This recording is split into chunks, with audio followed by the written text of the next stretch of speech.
membagi kalian menjadi dua kelompok. Kelompok pertama yang ada di sebelah kiri ibu, dan yang kelompok kedua yang ada di sebelah kanan ibu. Di sini apa bisa dipahami? Bisa, Ibu. Kita belajar tentang bahasa karya ilmiah.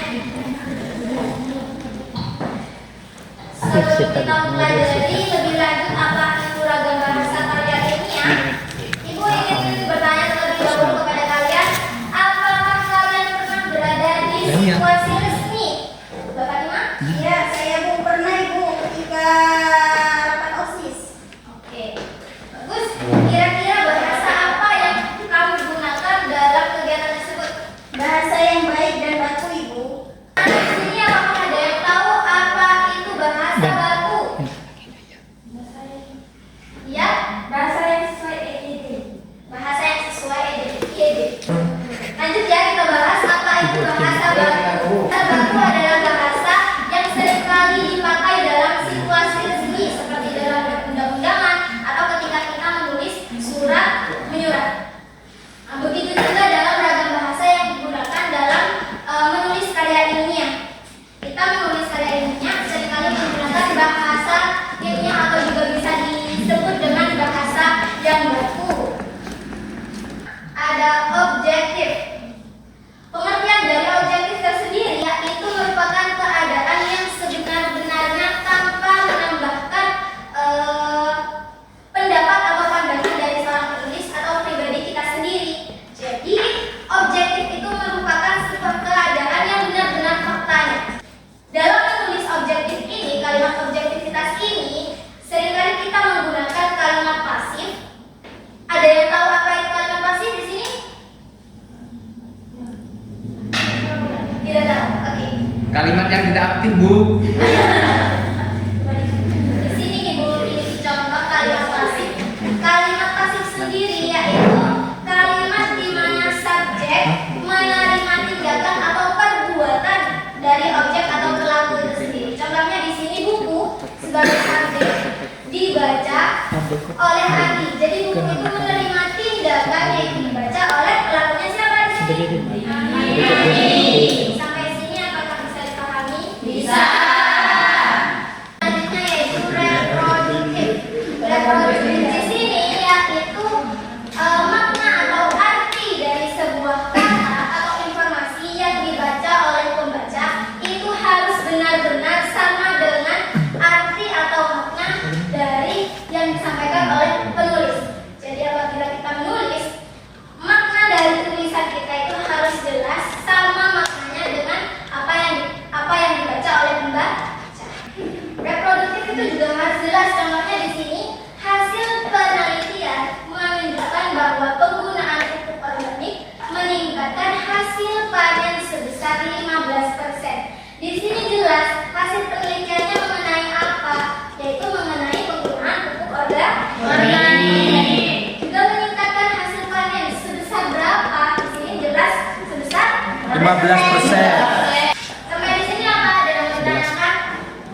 Terus begini ada. Di sini Ibu memiliki lembar kerja terdiri atas dua kelompok. Ibu sudah membagi kalian menjadi dua kelompok. Untuk kelompok pertama yaitu link pertama, kelompok kedua yaitu link kedua. Dalam link di sini itu berisi satu kegiatan yang dimana kalian harus menelaah ragam bahasa apa yang ada dalam kalimat-kalimat tersebut. Jadi dalam NKPD tersebut atau link tersebut, Ibu menyisipkan beberapa kalimat serta kata yang harus kalian telaah ragam bahasanya apa. Sampai di sini apakah ada yang mau ditanyakan? Tidak ada, Ibu. Oke. Apabila sudah dipahami, silakan dikerjakan. Ibu beri waktu 10 menit dimulai dari sekarang. Ini gimana ini? Gimana? Ayo teman-teman, ayo diskusi. Ada yang bertanya? Ada. Bu. Gimana ini? Kalau sekarang ada apa tidak? Yang baru pertama. Bedanya apa?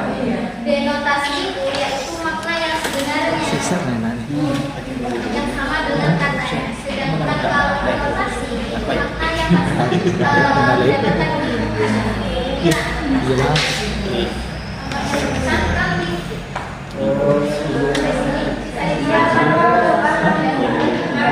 Oke anak-anak, waktu diskusi telah habis ya. Silakan kelompok 1 untuk maju ke depan. Nah baik teman-teman, ini hasil tolong diperhatikan ya teman-teman. Oke teman-teman, saya akan mempresentasikan hasil diskusi saya dengan kelompok saya. Nah, ini nomor 1 ini pada kalimat tersebut itu merupakan kalimat objektif karena tidak menggunakan kata ganti kamu dan aku. Nah, kalimat tersebut juga menggunakan kalimat pasif.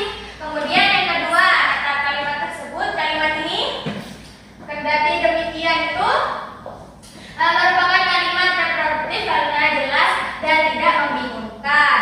Ya teman-teman, kemudian ini yaitu contohnya dari kami. Kurang lebihnya mohon maaf. Wassalamualaikum warahmatullahi wabarakatuh.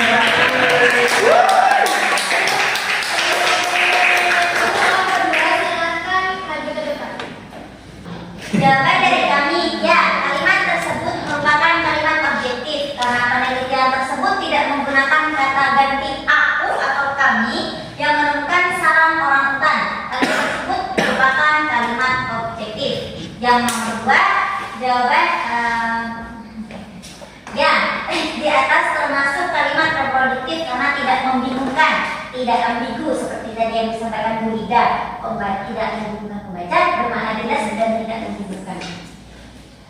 Sudah teman-teman, terima kasih.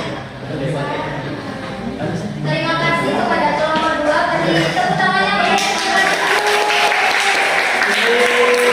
Yang terakhir Ibu minta kesimpulannya kepada Denia, boleh? Ibu, hari ini kita belajar ragam bahasa karya ilmiah yang terbagi atas ragam bahasa objektif, reproduktif, dan bermakna denotatif. Objektif itu berdasarkan fakta, reproduktif mudah dipahami, dan denotatif kata yang sesuai dengan maknanya. Terima kasih. Sama-sama.